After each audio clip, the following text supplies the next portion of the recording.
बचाइए, अपने मदारिस को ज़्यादा हो सके ताउन पेश कीजिए।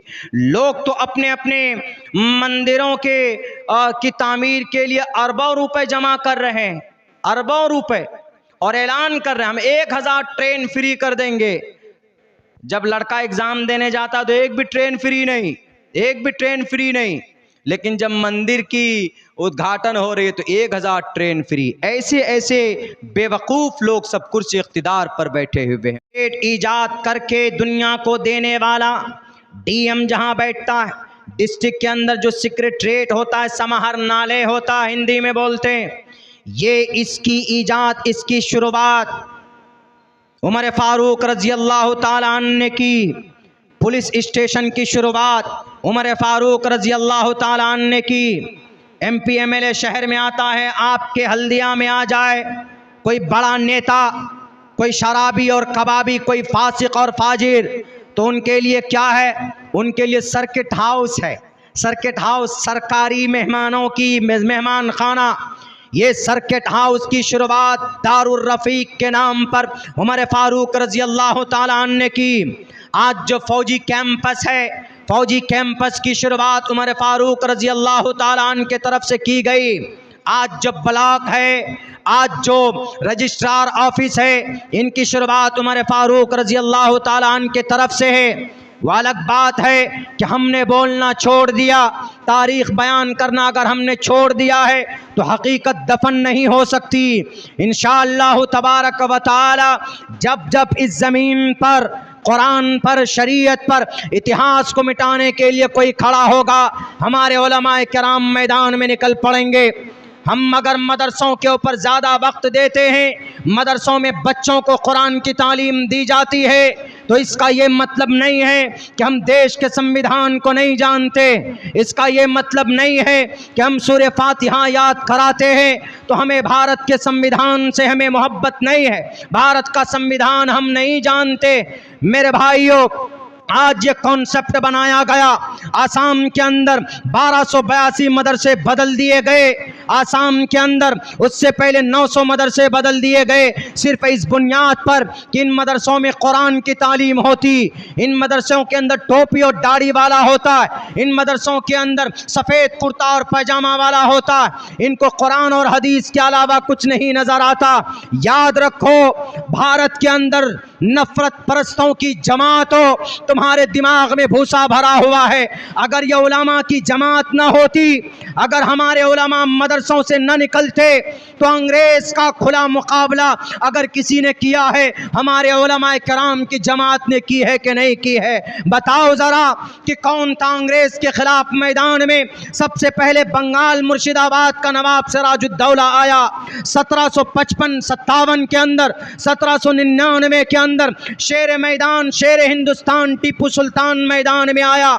जब 1799 में टीपू सुल्तान शहीद होता है तो अंग्रेज इस देश पर काबिज हो जाता है, अंग्रेज अय्याशी करता है, अंग्रेज इस देश को लूट कर ब्रिटानिया लेकर जाता है, इंग्लैंड लेकर जाता है। उस अंग्रेज के सामने खड़ा होने की ताकत किसी में नहीं थी। आज जो कुर्सी पर बैठे हैं, आज जो दिल्ली में बैठे हैं, अनाप शनाप बातें मदारिस के ताल्लुक से, मसाजिद के ताल्लुक से बोलते हैं, ये उनकी जहालत है, ये उनकी नफरत है। वरना हकीकत तो यह है कि जब अंग्रेज पूरे आन बान शान के साथ इस देश में काबिज हो चुका था, उस वक्त उस अंग्रेज को ललकारने के लिए मौलाना सैयद अहमद शहीद बरेलवी रहमतुल्लाहि अलैह, सैयद शाह इस्माइल शहीद तकरीबन 51 लोगों को लेकर 1831 में बालाकोट की पहाड़ी पर आकर उनका मुकाबला करते हैं। उसके बाद फिर होता क्या? उलमाए किराम 1857 में यही मौलाना कासिम नानोतवी रहमतुल्लाहि अलैह शामली के मैदान में अंग्रेज का मुकाबला करता है। मदरसे से पढ़कर निकलने वाले, याद करो, अगर मदरसा ना होता तो शाह अब्दुल अजीज ना होते, जिन्होंने अंग्रेज को भगाने के लिए, उनसे इस देश को पाक करने के लिए जिहाद का फतवा दिया था। हमारे भारत के अंदर, हमारे इस मुल्क हिंदुस्तान में हिंदू भाइयों, मौलाना शाह अब्दुल अजीज मुहद्दिस देहलवी सिराजुल हिंद, उन्होंने यह फतवा दिया कि हर एक मुसलमान पर अंग्रेज के खिलाफ गौर करना, लफ्जों में अंग्रेज के खिलाफ, हिंदू भाइयों के खिलाफ नहीं, अंग्रेज के खिलाफ जिहाद फर्ज है। देश को बचाना है तो जिहाद करना होगा। अगर शाह अब्दुल अजीज जिहाद का फतवा ना निकालते, उलमा मैदान में ना आते, और शाह अब्दुल अजीज कहां से पैदा हुए? मदरसों से पैदा हुए। मदारिस ना होते, शाह अब्दुल अजीज ना होता, मदारिस ना होते तो शाह हाजी इमदादुल्लाह मुहाजिर मक्की ना होते, मदारिस ना होता तो कासिम नानोतवी ना होते, मदारिस ना होता, कासिम नानोतवी ना होते तो शेखुल हिंद ना होते, शेखुल हिंद ना होते तो बताओ जरा शेखुल इस्लाम होते क्या? नहीं होते। इस देश के अंदर उलमा ना होते। अगर उलमा ना होते तो 65,000 उलमा ने कुर्बानी देकर इस देश को आज़ाद किया। अगर मदारिस में पढ़ाने वाले उलमा ना होते तो आज ये देश अंग्रेज का गुलाम होता, ये देश आज़ाद नहीं होता। ये तारीख हमारी रही है। क्या बोलते हैं? नहीं, मदरसों के अंदर कुरान सिर्फ पढ़ाया जाता है। तो क्या कुरान पढ़कर कोई डॉक्टर नहीं बनता? बताओ तो ज़रा, सबसे पहला डॉक्टर कौन है? सबसे बड़ा स्पेशलिस्ट, चीर फाड़ करने वाला ऑपरेशन। इसके ऊपर मैंने बहुत सारे स्पीचेस दिए हैं। चीर फाड़ करने वाला ऑपरेशन जिसको बोलते हैं, ऑपरेशन में डॉक्टरों से पूछो कि वो जो सीजर, कैंची, ब्लेड, वो जो कुछ आलात छोटे छोटे होते हैं, इंस्ट्रूमेंट्स, छोटे छोटे आलात होते हैं ऑपरेशन करने के, ज़रा पूछिए तो इन छोटे छोटे औजार को कौन बनाया? मदरसे का एक तालिब इल्म अबुल कासिम अज़्ज़हरावी ने बनाया है कि नहीं बनाया है? बताओ, बताओ यूरोप, बताओ दुनिया वालों, कुरान पर एलिगेशन लगाने से पहले बताओ। तुम चांद पर पहुंच गए तो इसका यह मतलब नहीं कि हम ही सुपर पावर। तुम चांद पर पहुंचे हो, हमारे नबी तो उस चांद को जमीन से 2 टुकड़े कर दिए थे। तुम चांद की बात करते हो। हवाई जहाज बना लिए तो उल्टा घूमने लग गए। हमने हवाई जहाज बनाया। हवाई जहाज को वजूद में लाने वाला एक मुसलमान था, अब्बास फिरनवीस। तेज रफ्तार सवारी बना ली, बुलेट ट्रेन बना लिया। भारत के अंदर प्राइम मिनिस्टर साहब वंदे मातरम ट्रेन लाके दे दिया। ओह, बड़ी तेज चलती, खाक तेज चलती, 2.5 घंटे लेट हो जाती वो ट्रेन भी। वो ट्रेन जाकर भैंस से टकरा जाती। अभी टकराई अहमदाबाद में जाके। कितना? 1 घंटे में ज्यादा 80 किलोमीटर। 1 घंटे में 80 किलोमीटर। हमारे नबी की तरफ रफ्तार देखो। अश्वमा शुगमारोहा देवदत्तम जगतपति असिना सुदूदमन मठेश्वर्य गुणन्विता। आपकी किताब में मेरे सनातन धर्मी भाइयों, हमारे नबी इतनी तेज रफ्तार सवारी पर बैठे कि आज तक क्या कयामत तक कोई माए कलाल उससे ज्यादा तेज रफ्तार सवारी नहीं बना सकता। वो क्या है? वो बुर्राक है जिस पर अल्लाह के नबी बैठकर कहां गए? ये तो चांद पर पहुंच गए। तो हम चांद पर पहुंच गए। क्या किया चांद पे पहुंच गए? तो तुम तो ऑक्सीजन नहीं निकाल पाए चांद पे। हमारे नबी बिना ऑक्सीजन के, कोई हेलमेट नहीं, कोई पैराशूट नहीं, बुर्राक पर बैठे, जिब्राइल अमीन साथ में। मस्जिद अक्सा, ओ मस्जिद अक्सा जिसको नालायक नाहंजार यहूदियों ने अपने नरगे में लिया हुआ है, 1967 से वो मस्जिद अक्सा उनके कब्जे में है। वो मस्जिद अक्सा, अल्लाह के नबी वहाँ से पहले आसमान पे जाते। पहले आसमान पे, पहले पे ही नहीं। अगर कोई America, Japan, Iran, Italy, Germany अगर पहले आसमान पे चला जाए तो मेरे ख्याल से वो चीख चीख कर मर जाएगा कि हम आसमान पर पहुँच गए, आसमान पर पहुँच गए। आज तक कोई नहीं पहुँच पाया है। सिर्फ आसमान पर आज तक कोई शख्सियत, कोई ज़ात गई है तो वो जनाब मोहम्मद रसूलुल्लाह सल्लल्लाहु अलैहि वसल्लम की ज़ात गई। पहले आसमान पर नहीं, पहले आसमान पर गए। दरवाज़ा पूछता, हु इज़ दिस पर्सन? कौन है ये? जिब्राइल कहते हैं दरवाज़ा खोलो, मोहम्मद रसूलुल्लाह सल्लल्लाहु अलैहि वसल्लम है। पहले आसमान पर, दूसरे आसमान पर, तीसरे आसमान पर, चौथे आसमान पर, 5वें, 6ठे, 7वें, सारे आसमान पार कर गए। पार करने के बाद सिदरतुल मुंतहा पे पहुंचे। करीब में सिदरतुल मुंतहा, जिब्राइल वहीं तक जाते थे। सिदरतुल मुंतहा इंद सिदरतिल मुंतहा।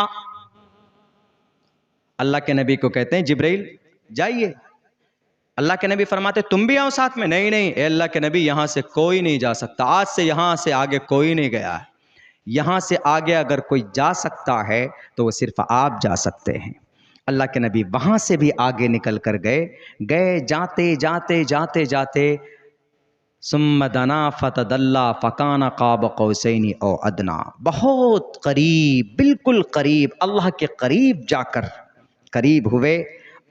बताओ दुनिया, खुदाई दावा करते हो अमेरिका, तुम्हारे नोट में लिखा हुआ है we trust in one God, हम एक गॉड को मानते हैं। गॉड को देखा, खुदा को देखा? नहीं देखा, हमारे नबी ने देखा है, हमारे रसूल ने देखा है, हम उस रसूल को मानते हैं।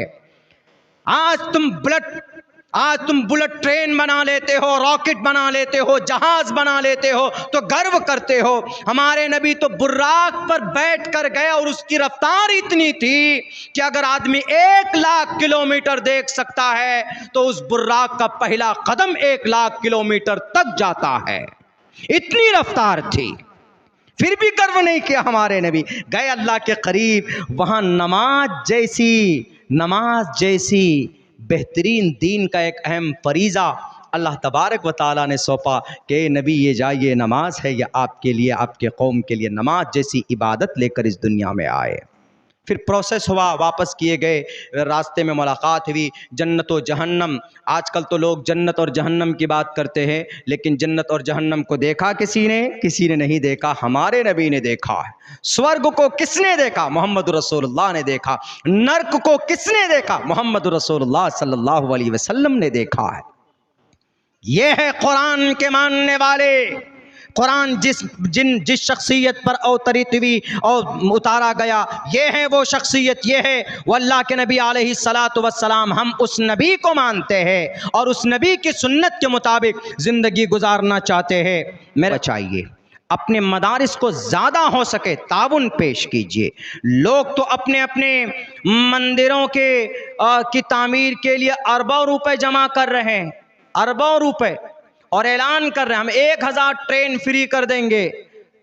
जब लड़का एग्जाम देने जाता तो एक भी ट्रेन फ्री नहीं, लेकिन जब मंदिर की उद्घाटन हो रही है तो 1,000 ट्रेन फ्री। ऐसे बेवकूफ़ लोग सब कुर्सी इख्तिदार पर बैठे हुए हैं। बताइए, कहते हैं कि भाई प्राइम मिनिस्टर साहब ने श्री रामचंद्र जी को छत दिया, घर दिया। अरे श्री रामचंद्र जी खुद खुदा हैं, उनको घर की क्या ज़रूरत है?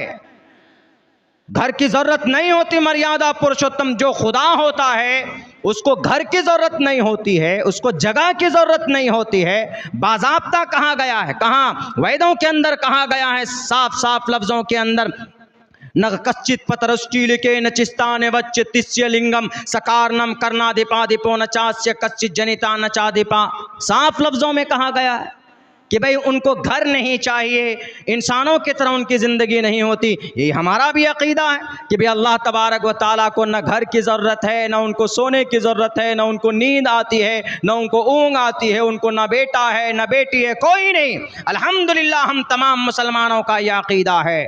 और क्या कहा गया? कहा यह गया है कि मस्जिद में 22 जनवरी को हर एक मुसलमान जय श्री राम जय श्री राम जय श्री राम 11-11 मरतबा पढ़े।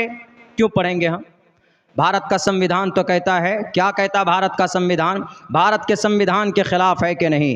भारत का संविधान कहता है, article number 25, freedom of conscience and free profession and practice propagation of the religion. इस मुल्क के अंदर हर किसी इंसान को मजहबी आज़ादी है। जो चाहे अल्लाह कहे, जो चाहे राम कहे, जो चाहे विष्णु कहे, जो चाहे ला इलाहा इल्लल्लाह पढ़े, जो चाहे कुरान की तिलावत करे, जो चाहे गुरु ग्रंथ साहिब पढ़े, जो चाहे बाइबल पढ़े, उसको कोई नहीं कह सकता कि तुम कुरान पढ़ो ज़बरदस्ती। कोई नहीं कह सकता कि तुम हनुमान चालीसा पढ़ो, जय हनुमान ज्ञान गुण सागर जय कपीस तेहो लोको जागर रामदूत अतुलित बलदामा अंजनी पुत्र पवन सुतनामा। कोई किसी को मजबूर नहीं कर सकता। अपनी खुशी से, अपनी रजामंदी से अगर कोई कुछ पढ़ता है या किसी धर्म को मानता है तो हमारे इस देश की यही खूबसूरती। इसीलिए जिन लोगों ने ये बंदिश लगाई कि मस्जिदों में जय श्री राम का नारा 22 जनवरी को लगना चाहिए, हम नहीं मानते, हम मुखालफत करते हैं। हम नहीं पढ़ेंगे अपनी मस्जिदों में। क्यों? क्योंकि हम अपनी मस्जिदों में एक अल्लाह की इबादत करते हैं। एक अल्लाह की इबादत करने का यह अधिकार हमें भारत का संविधान भी देता है। अगर आपको मालूम नहीं है तो आओ मेरे स्कूल के अंदर नर्सरी क्लास में दाखला लो, आओ मदरसा कासिमुल उलूम में दाखला लो और पढ़ो। भारत के संविधान का आर्टिकल नंबर 25 खुले लफ्जों में कहता है, साफ साफ लफ्जों में, freedom of conscience and free profession and practice propagation of the religion. जब देश का संविधान हमको मजबूर नहीं कर रहा है, तुम हिंदू हो हिंदू बनकर रहो, तुम मुसलमान हो मुसलमान बनकर रहो, तुम सिख हो सिख बनकर रहो, तुम जैन हो जैन बनकर रहो। किसी माए के लाल में ये जायज नहीं है किसी के लिए कि किसी दूसरे धर्म वालों को टोपी और दाढ़ी के नाम पर उनको मारा जाए। हमारी शरीयत को नहीं पहचानते हो। हमारी शरीयत में अल्लाह ने हिकमत रखी है, हिकमत। ये टोपी है, इस टोपी की हिकमत क्या मैंने कल भी जलसे में बयान किया था, आज बयान करता हूँ। ये जो टोपी है ये सिर्फ सुन्नत रसूल नहीं है, ये सिर्फ इस्लाम की पहचान और शनाख्त नहीं है। मेडिकल साइंस पढ़िए, साइंस का एनालिसिस है कि इस टोपी से एक मुहलिक बीमारी से इलाज होती है। इस टोपी से हम लोग तो इतना जानते हैं कि टोपी सुन्नत है, वो तो है अल्हम्दुलिल्लाह, इसमें कोई शक नहीं। लेकिन पता है इस टोपी पहनने से एक दुनिया के अंदर बहुत बड़ी बीमारी होती है। कौन सी? लू जैसी बीमारी। लू जानते हैं ना, जब ज़्यादा धूप होती है, गर्मी होती है, तो आदमी को लू लग जाए तो आदमी ख़त्म है, उसको कोई नहीं बचा सकता। तो इस लू से बचने के लिए आदमी क्या करते हैं? बताइए क्या करते हैं?